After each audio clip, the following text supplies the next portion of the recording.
Hürmetli vatandaşlarım, leksiyalarımızı devamlaştırıyoruz. Endeki leksiyamında Prezident Trump Cumhur'un pul kontrol kılgıcı devlet qatarıga kirgizmeymiz dedi. Mavzulu haber 4. ayının 13. gün Amerika ovozdan Xitoy til programmasi e'lon qilindi. Xabar mundaq başlandı. Amerika Qo'shma Shtatlarının prezidenti Trump haftaning 3. günü Washingtonda NATO'nun katibi Stoltenberg bilan muxbirlarni kutib olish yig'ini o'tkazganda mundaq ko'rsatdi. Agar zarur topiladigan Amerika Chavshan masalasini Jungo yordam bermagan ahvol ostida ham o'z oldiga bir taraf qildi. Lekin prezident yana mundaq ko'rsatdi: "Men Jungoning rais Xi Jinping bilan yaxshi munosabat o'rnatdim." Prezident Trump mundaq ko'rsatdi: "Jungoni pul kontrol qilg'uchi davlat deb bekitmaymiz." Prezident Trump o'tgan hafta Florida shtatida ko'l bo'yi oromgohida rais Xi Jinping bilan suhbat o'tkazgan. Bu qatim haftaning 3. kuni rais Xi Jinping bilan telefonda suhbat o'tkazdi. Muxbirlarni kutib olish yig'inida prezident Trump mundaq ko'rsatdi: "Rais Xi Jinping to'g'ri ish qilyapti. Biz nayt yaxshi munosabat o'rnatdik. Biz chiqish olmaydi ekanmiz. Men, ya'ni rais Xi Jinping Chavshan masalasida Amerikaga yordam berdi deb hisoblayman." Prezident Trump mundaq ko'rsatdi: "Biz savdo tijorat to'g'risida so'zlashdik. Nurg'un masalalar to'g'risida so'zlashdik.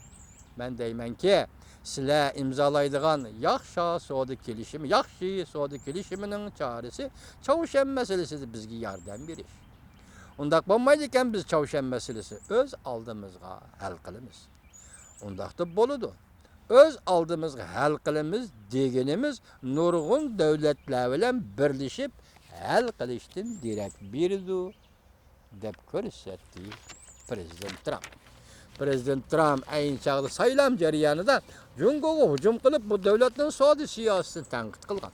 Vazifaga o'ltirgan birinchi kuni Jungo pul kontrol qilg'uchi davlat deb jakarlayman degan edi. Andicha haftaning 3. kuni Wall Kutsi gazetining muxbiri ziyorat qilganda prezident Trump Jungoni pul kontrol qilg'uchi davlat deb bekitmaymiz deb javob berdi. Amerika Qo'shma Shtatlari haftaning 3. kuni Reuters agentligiga mundaq ko'rsatdi. Amerika Qo'shma Shtatlarining prezidenti Trump haftaning 3. kuni Reuters agentligiga mundaq ko'rsatdi. O'sha hafta ichida e'lon qilingan Amerikaning savdo Amerika Qo'shma Shtatlari savdo ministerligi haftaning 3. kuni Reuters agentligiga mundaq ko'rsatdi.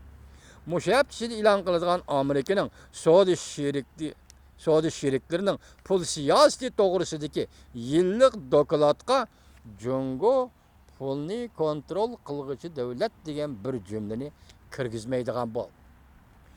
Prezident endilikdagi yana bir xabar kelaydi. Bular tugadi. Prezident Trump bilan rais Xi Jinpingning munosabati yaxshilandi. Hozir xabarlar, maqolalar mush to'g'rida kelyapti. Endilikda yana bir xabar. Prezident Vladimir Putin Amerika Qo'shma Shtatlarining davlat ishlar kotibi Tillerson bilan ko'rishdi. Lekin Rossiya Amerika munosabati yomonlashib ketdi dedi mavzuli xabar 4. ayning 12. gün Amerika ovozining Xitoy til programmasida e'lon qilindi. Xabar mundaq boshlandi. Washington. Rossiya Federatsiyasining prezidenti Vladimir Putin bu yerga ziyoratga kelgan Amerika Qo'shma Shtatlarining davlat ishlar kotibi Rex Tillerson bilan ko'rishdi. Lekin prezident Vladimir Putin bundan burun prezident Trump vazifaga o'ltirgandan beri Rossiya Amerika munosabati yomonlashib ketdi deb ko'rsatgan. Prezident Vladimir Putin bilan ko'rishishdan burun davlat ishlar kotibi Tillerson Rossiya Federatsiyasining tashqi ishlar ministri Lavrov bilan suhbat o'tkazdi. Rossiya qo'llayotgan, ya'ni qiyinchilik ichida turgan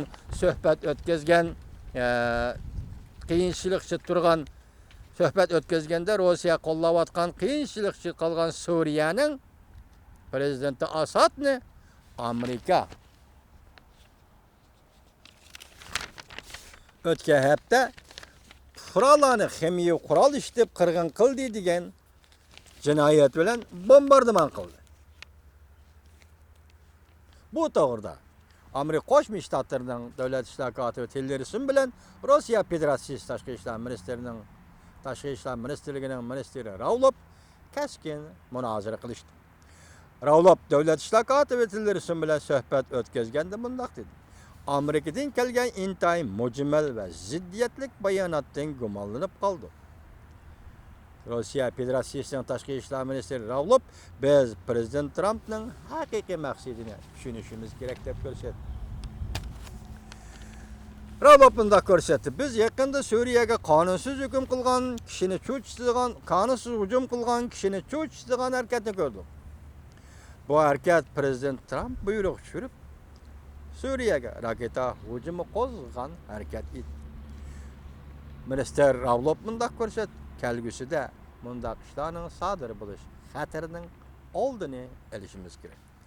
Amerika Qo'shma Shtat davlat ishlar kotibi Tillerson bunday ko'rsatdi: bugungi suhbatimiz bizning munosabatimiz Amerika bilan Rossiya Federatsiyasi munosabatidagi eng muhim bir paytdir. Biz nishonimizni tadrijiy oydinlashtirib elishimiz lozim. Bu gap qaltis gap ekan.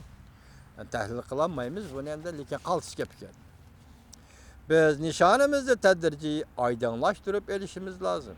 O'rtaq manfaatimiz sahalarini bilib elishimiz lozim. Bizning taktikimizda balki o'xshamaslik yuz berishi mumkin. İxtiloflarni aniqlab olishimiz kerak. Shuning bilan bu ixtiloflar nemishqa mavjud bo'lib turdi? Tushunib olishimiz kerak. Davlat ishlar kotibi Tillerson prezident Trump Amerikada vazifa o'ltirgandan keyin tunji bo'lib Rossiya Federatsiyasi ziyorat qilgan Amerika Qo'shma Shtatlarining yuqori darajalik amaldori bo'lib hisoblanadi. Demak, endi xabarlarimiz shunchalik bo'ldi, shunchalik oxirlashdi.